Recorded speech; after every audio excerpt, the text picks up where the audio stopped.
I'm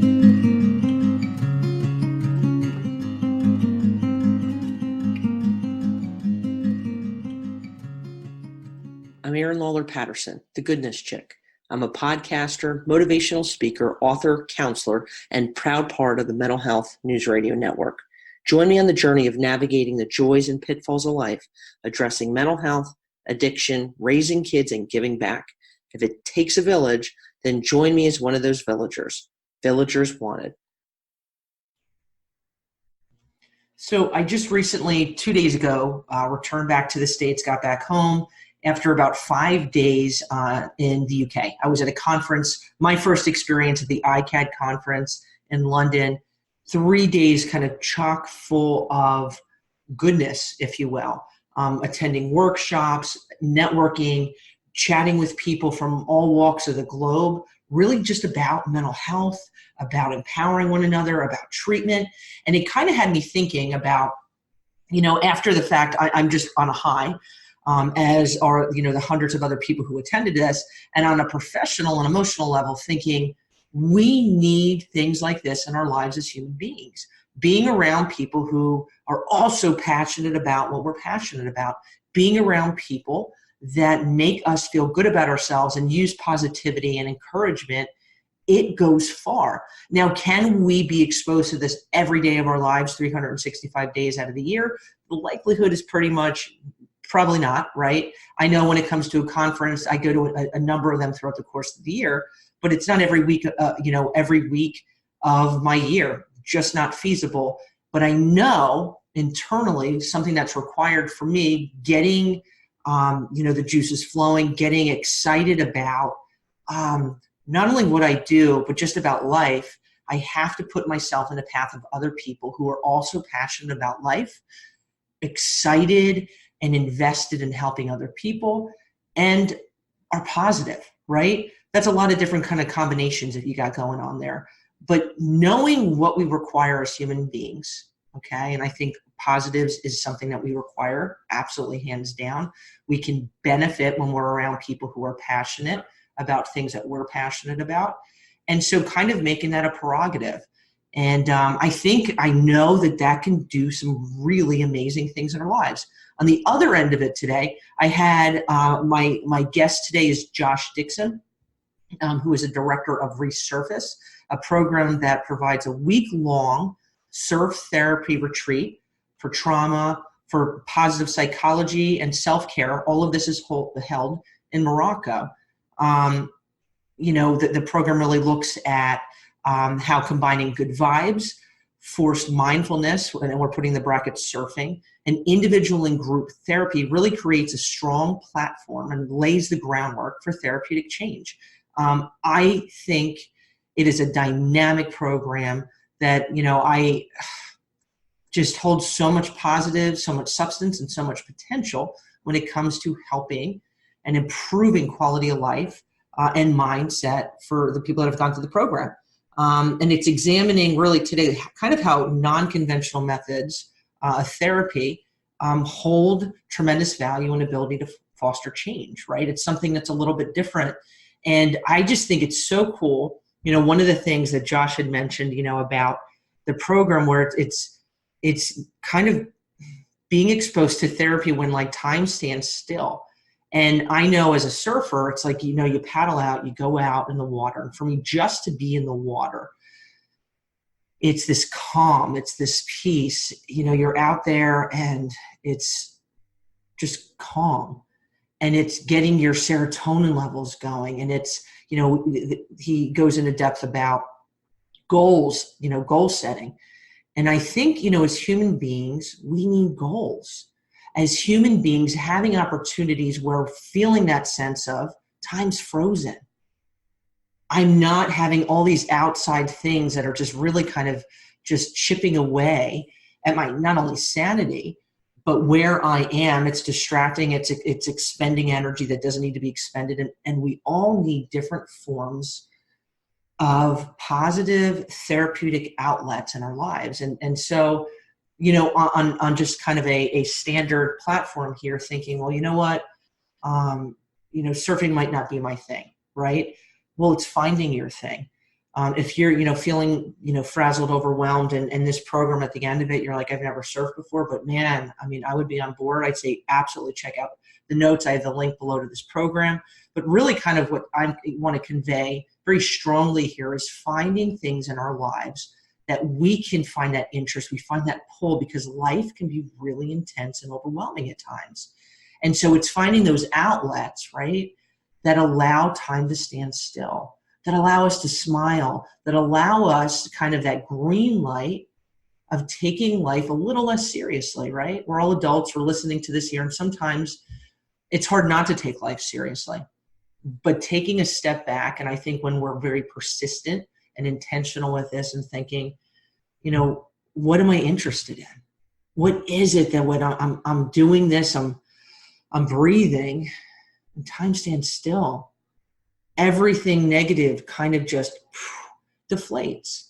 And we need that. And I relate to this on every level when it comes to the surfing end of things, but it could be also like when you're riding your bike, when you're sitting on your porch and you're having a cup of coffee, it's etching things out for you. Because when we're wired tightly constantly, right, at some point the strings get real tight and nothing positive comes of that. And we owe it to ourselves to take time for us. And if you're listening to this and you're a parent, right, you're an aunt, you're an uncle, you're a grandparent, you're a teacher, whatever you are, right? And there are kids, whether you realize this or not, who are watching you. We have to set an example. And it's so easy to say, you need to take care of yourself. And self-care is important, right? And it's taking time for you. But when we don't set the example, we don't connect those dots, our words don't mean anything. They don't mean anything, right? We're disconnected right there. Because it's so easy in any form of life to tell people, encourage people about what they should be doing and not apply it to our own lives. So as we roll in today's episode, want you to hear Josh out. An amazing, amazing program. I really, really admire what he's doing, the focus of the group. And again, if this is something you're interested in, man, absolutely check their link out. And also taking time to think about, what is my surf therapy in my own life? What is it? And I'd love to hear from you. What is your surf therapy? I can tell you, like in the morning, I feel so fortunate to have the privilege. I live in Florida, where it's a 4-minute walk to the beach. And I know for myself, it doesn't even mean to be in the water submerged, but just going for a walk on the beach, observing nature, watching the sunset, watching the sun come up, whatever it is, nature is something that I am connected to when it comes to me being kind of in a positive state of mind. I know myself. Well, what is that for you? What does that look like? What does that mean? And life is a journey. And when we are intentional in figuring out, okay, what has us tick, what works for us in terms of like what makes us stressed, what decreases stress, write these things down. What are the things in your life that makes time stand still? And if there's nothing, I can't think of anything, well, start working on it. And that's not meaning to have your head spin and get overwhelmed. Get excited about it. Whether it's a walk on the beach, whether it's going for a walk, whether it's going for a bike ride, reading a book, whatever it is, find it and pursue it, right? Find it and pursue it, because you know what?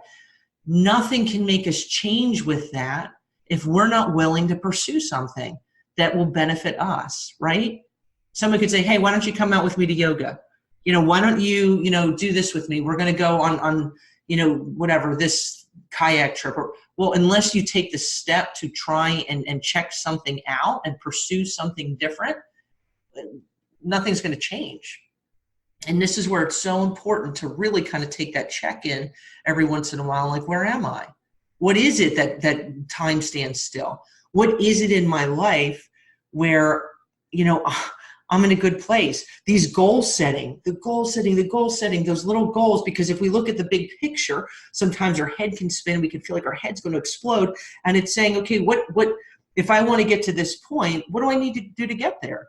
And kind of how Josh breaks it down with surfing, these little things that when we achieve, right, we feel really good about ourselves. It increases our self-esteem. There's so many external factors out in our everyday that do the opposite, that take our self-esteem, just strip it away, chisel it out, chisel it down, weaken us.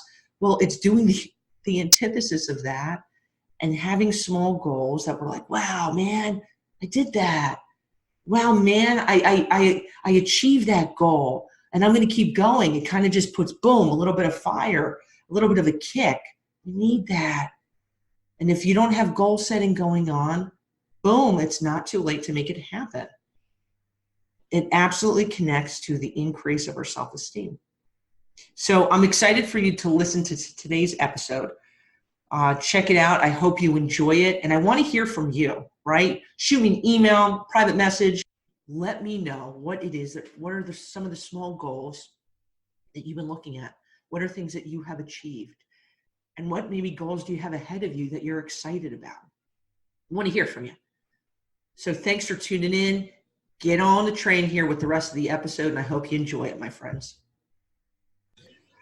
All right, coming to you today from London, England, in the UK for the next few days here at the ICAT Conference. I have met some really amazing people, one of which is sitting next to me. I've got Josh Dickson, who is the clinical director of a program that I'm like, I actually want to get connected with big time. And you're with Surf Therapy Retreats. If you don't mind kind of giving a little insight about what the program is, what it entails, sure, and who it serves. Sure, absolutely. So I set up Resurface as a kind of, I originally thought of it as a sort of boost to someone's recovery, as a retreat along those lines, and it's kind of expanded from there into 3 programs: one for positive psychology, one for trauma resolution, and one for creativity. Okay. It basically caters for anyone who wants to. It sounds kind of obvious and cheesy, but who really wants to improve their life. Right. It is very much surf therapy retreat, and it doesn't mean that the surfing is the only therapy. It's surfing as a means to engage in quite deep therapy that we do in the afternoons. Okay. So the mornings is set towards psychoeducation, a workshop, surf lessons, etc. And then the afternoon is we do big group therapy, mindfulness, etc., experiential work. What is like a typical group number that you would have at a during a week session? It's set up for 10 people. Okay. And they're residential retreats for a week. And we're about to start introducing intensives for individuals who want to do maybe a really intense bit of trauma work, an EMDR intensive over 5 days, etc. Okay. Where people are looking for peak performance. But that's coming later this year. But the bulk of the Resurface program are the week-long retreats. They're set up for 10 people. Most people are beginners. And I get a lot of people asking, do I have to surf? Right. And the answer could be intimidating. No. Yeah, absolutely. Yeah. It's people are like, oh, I'd really like to do that, but I can't surf. And actually, it's quite hard to get that across. But I'd say 90% of people who come are beginners. Okay. And wow. If people are intermediates or experts, etc., we cater for them as well. We did have one retreat where we had three people who were quite experienced surfers. So we were able to set up a separate group for them for the surfing. Okay. And then everyone came back together for lunch, and then for the groups in the afternoon, and all the body work and the yoga and the real sort of bulk of therapeutic change, I would say, comes from the fact that people are splashing around in the water together, learning to do something new, a new sense of achievement, maybe achieving elements of flow, etc. And then using those good vibes, all the learning and the bonding that's happened on the beach, etc., to go not straight into, but almost straight into big group together. Okay. And that allows for this kind of deeper bonding, this going a little deeper, a little more trusting with people and each other. Like, hey, I fell over in front of you and you were there for me, etc. I think I could maybe trust you to reveal this, and everyone, because we do a lot of experiential group therapy, everybody gets a chance to do one really significant piece of work for themselves. Okay. Ranging from a reenactment of something they want to change the end to maybe real fears about the future, or what's the depressive triggers, or whatever it is that they feel they really want to work through. But the great thing about psychodrama and experiential work is that most people report getting more from other people's dramas than their own one.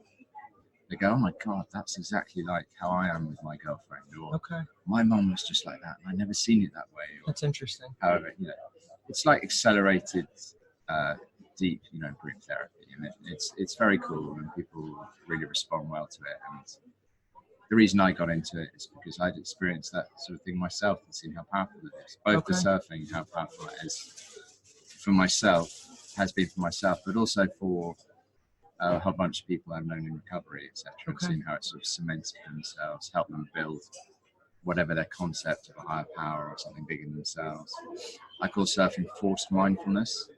You have to be in the moment to do it. You can't not be. Yeah, there's no option. Yeah, so see. But the great thing is, for those 2 hours or whatever you are out there, you can't think of anything else. So you're not thinking about your tax bill. You're not thinking about how awful it's been. You're not thinking about your terrible childhood. You're not thinking about your boss. You're not thinking about the mortgage repayment. You're not thinking about the promises that you've forgotten to. All these kind of things are gone for a while. It gives you that respite. So, and it doesn't have to be surfing. That would be true of any kind of what I call flow-induced activities. So it could be horse riding, climbing, skiing, painting, finding musical. your thing. Finding a thing that you can really lose yourself in. Right. But surfing is a great example of that, because everyone reports that, for those 2 hours, they're just in it. They're in the water and they're just concentrating on the next wave or whatever it is, that part of that journey. And then also I've experienced myself how powerful group therapy is, particularly kind of psychodrama and experiential group therapy. I did a whole bunch of training at On-Site in Tennessee. It's one of the sort of great experiential treatment centers. I had a lot of respect and time for them, and I did a lot of work about 5 years ago with Raquel Lerner when she was at Cottonwood doing the Inner Path. So I really, had some great mentors to learn from for the training to do that, and I've seen how powerful it is for myself and others. So combining all that together, plus yoga and mindfulness, etc., all those things, come together to create a really holistic program. And Powerful program. Here just the past 20 minutes, people that have stopped by and it's different. It's different, and it's different, yet a lot of the principles are the same. Right. But different in a really kind of spectacular kind of way. Somebody who's a fellow surfer. Yeah. And I firmly believe there's something about surfing. And again, it doesn't have to be, everybody has to surf, but being able to get plugged into something where time kind of stands still. Exactly. Well, your body's pushed. Yeah. Your mindset's challenged. Yes. So it combines that, as you say, you get into those flow states, and one of the traits or symptoms of being in flow is time dilation, losing a sense of time. But also really taps into a sense of achievement, what Angela Duckworth's been writing about, the grit, setting and achieving goals. And I often will encourage the clients to set a specific short goal each day. Today I'm going to learn to try and get on my knees. Yeah. And then maybe day 2 is I'm going to learn to try and at least get up once on my feet. Some people do it very quickly, but in general. Or even just being able to balance sitting on the board. Exactly. And then, day 3 might be, I'm going to try and get all the way to the beach this time. Or I'm going to be a little less scared and go a little bit further out. And then day 4, maybe I'm going to go a little bit left. Whatever it is, but those setting of specific goals and the achievement of those goals is what boosts self-esteem. Right. Absolutely. Yeah. So, absolutely. Yeah. And then taking that, I was able to do that. Maybe I could take that kind of risk in group. Maybe I could be a little bit more vulnerable. Maybe I could be a little bit more trusting. Right. And so on. So yeah, it is. I like the fact you said it's spectacular, but using time-honored principles into something new that is really great fun as well. That's what people report. It's really good fun. It provides a lot of meaning to their lives, and we've also, we're really trying to stay on the really sort of scientific end of the spectrum. We're taking a lot of biometrics each time. So we're taking the beginning and the end, people's anxiety scores, depression scores, change of outlook scores, and we're finding significant decreases in anxiety and depression over the week, as in psychologically statistically significant decreases, which has been a very gratifying. Most people aren't interested in that. Yeah. But some people are. And it's cool to be able to do some research, and we're looking to publish some of the data going forward, etc. So really trying to get people back into having some fun. Sometimes we lose that. Yeah, we lose it, and out there, kind of culture is, particularly at the moment, culture is very much about blame, taking everyone else's inventory. You did this to me, I'm part of this group, you're part of that group. It's very, very serious. So just introduce, and that's not a bad thing. No, it's not, but it is. But it's just that there seems to be like a real loss of fun out there at the moment. Life is short. It is short. Laugh at yourself. Get wet. And it's your life. I personally, you only have one life, and make the most of it. It's your life.